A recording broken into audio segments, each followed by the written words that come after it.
Yep, guys, Mawu explaining what caused the beef between her and Naledi, guys, why they don't get along, guys. So she also mentioned that she loves Naledi, guys. So here's the clip of Mawu in Gagasi FM explaining why they don't get along, guys. Okay. I remember this other time she said that she want me to help her. Okay. She would come and chop it. Was like, okay, cool. So we did a song, but the song didn't work. Okay. First time there was this like trending picture until we got fight when my sister Osiswam Amahle NZ event. And so it be sent the event remains and I was booked as well.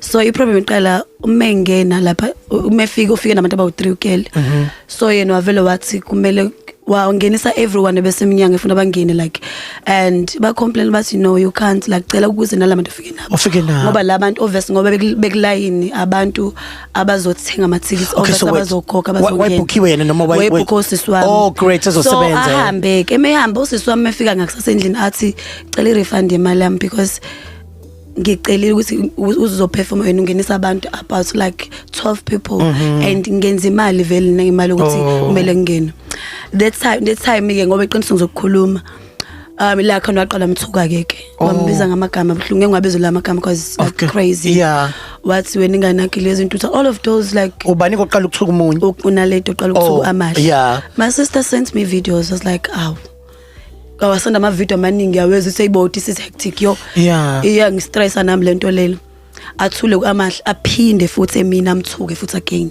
amthuke ngathi nami mphendule watshelo yimini ngathi nami mphendule ngeke phela mase amphendula kanayo because kubhlungu mfethu like losing a child people or wabe ku situation where they look because abanye abantu abazali so wamthuka ngingane wamthuka wakhe singana kilezo intuthane la ka sinte kanjalo.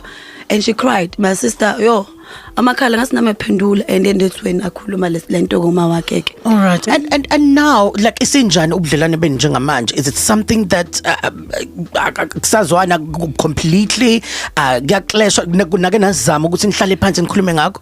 No, we didn't talk. Ayekho into esikhuluma.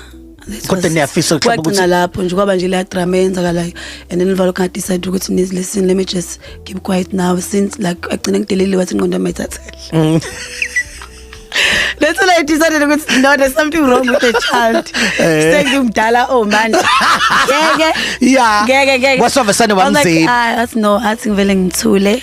Ngiyamthanda. Yeah. I'm being honest like that's I don't nice. have a problem. I love that. But angazi like you know umuntu let's say someone ngivele ngifike ngikuthuka ungalindele. Yeah. Sometimes uko confused hoyibo kanjani man uma uzongithuka yabo. Yeah. So and then nami ngathuka because in most cases ngiyabaziba abantu bajwayele bakhona bazama. I feel like there's a team behind eyamtshela ukuthi delela umahuna ke manje so lesozotrenda nawe yabo because they know at the time. Yeah, so it's nice ukwazi ukutrenda. Actually into angiphatha kabi ukuthi afake number on internet and then that's when the story started. And right now angimthembi, I'm being honest with my numbers. So that's why I have 2 contacts le enginoba bengayishare. It's fine. I don't trust like mina mfethu privacy is very, very important, you know. Yeah.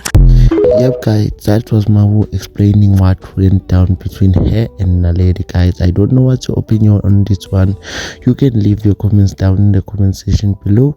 I love to hear from you, and don't forget to subscribe and turn on the notification bell icon in order to be the first person to know whenever I upload a new video here on this channel. Once again, thanks for watching this video. I'll see you on the next one.